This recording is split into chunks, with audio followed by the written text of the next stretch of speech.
नमस्कार, मी पंजाब डक. आज आहे 23 मे 2025. मी जात आहे गंगापूरकडं आणि या ठिकाणून समृद्धी हायवेवरून अंदाज देणार आहे. राज्यातल्या सर्व शेतकऱ्याला सांगू इच्छितो की आज आहे 23 मे. म्हणजे आज 23 मेपासून राज्यामध्ये म्हणजे 30 तारखेपर्यंत भाग बदलत काही ठिकाणी मुसळधार, कुठं रिमझिम, कुठं वडे नाले वाहतील असा पाऊस पडणार आहे, म्हणून हा अंदाज लक्षाचा. पण शेतकऱ्यासाठी सगळ्यात आनंदाची बातमी म्हणजे खूप शेतकऱ्याचे फोन येत होते पाऊस कधी उघडत आहे, कारण की शेतकऱ्याचे रानं दुरुस्त करायचे राहिले. शेतकऱ्याची आनंदाची बातमी 1 आणि 2 जूनला सूर्यदर्शन होणार आहे, म्हणून खास करून शेतकऱ्याची आनंदाची बातमी.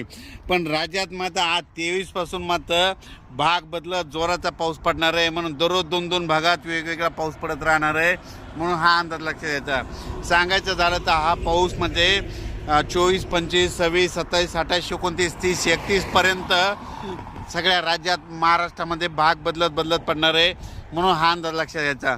मात्र 1, 2, 3 तारखेला राज्यात सूर्यदर्शन होणार आहे, म्हणून ही खास करून शेतकऱ्याची आनंदाची बातमी.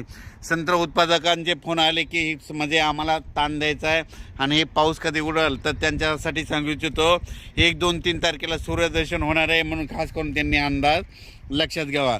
आणि राज्यातल्या सर्व शेतकऱ्याला सांगू इच्छितो की उघडल्याच्या नंतर तुम्ही तुमचे शेतं रोटावेटर, कल्टिवेटर करून आपण आपली शेतं तयारीत ठेवा, कारण की राज्यात परत मान्सूनचा पाऊस कधी येणार आहे त्याचा मी व्हिडिओ नंतर देणार आहे. पण राज्यात मात्र 30 तारखेपर्यंत काही ठिकाणी मुसळधार पाऊस पडणार आहे, म्हणून हा अंदाज लक्षात घ्यायचा. आणि त्या मुसळधार पाऊस जिथं पडणार आहे, तुम्हाला एक सांगू इच्छितो की तो पाऊस सगळ्यात मुसळधार पडणार आहे मुंबईकडे पडणार आहे. म्हणजे मुंबईच्या सर्व जनतेने सतर्क राहण्याचे लक्षात घ्यायचं. त्याच्यानंतर साताऱ्याकडे जास्त मुसळधार पाऊस पडणार आहे, सांगलीकडे पडणार आहे, कराडकडे पडणार आहे, पुण्याकडे मुसळधार पडणार आहे, रायगडकडे मुसळधार पडणार आहे, पुन्हा त्याच्यामध्ये नगर जिल्हा संगमनेर भागाकडे देखील मुसळधार पडणार आहे. कोकणात सगळ्यात जास्त अतिवृष्टी होणार आहे. त्याच्यानंतर कोल्हापूरकडे मुसळधार पडणार आहे. सातारा त्या कोकणपट्टीमध्ये अति मुसळधार पाऊस पडणार आहे, म्हणून हा लक्ष.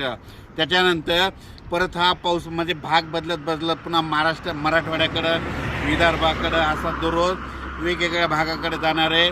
पण सगळीकडे 2-2 दिवस मात्र हजेरी लावणार आहे, म्हणून हा अंदाज लक्षात घ्यायचा. ज्या ठिकाणी जास्त पाऊस पडला नाही तिथं रिमझिम पाऊस पडणार आहे, कुठं निस्ते थेंबच येणार आहे, म्हणून हा अंदाज लक्षात घ्यायचा. या पावसामध्ये विजेचं प्रमाण जास्त आहे, वाऱ्याचं प्रमाण जास्त आहे. माझी सगळ्याला विनंती, विजा करत असताना आपली पाळीव प्राणी झाडाखाली बांधू नका आणि तुम्ही देखील झाडाचा निवारा घेऊ नका. अचानक वातावरणात बदल झाला तर लगेच एक मेसेज दिला जाईल. पण राज्यात मात्र सातारा, सांगली, कोल्हापूर, पुणे, कोकण, नाशिक, मुंबई या भागाकडे मुसळधार अतिवृष्टी देखील होणार आहे, म्हणून हा अंदाज लक्षात. तिकडच्या भागातल्या नद्याला पूर देखील येईल, म्हणून हे त्यांनी लक्षात घ्यायचं. आणि अचानक वातावरणात बदल झाला तर लगेच उद्या 24 तारखेला परत एक मेसेज दिला जाईल. धन्यवाद.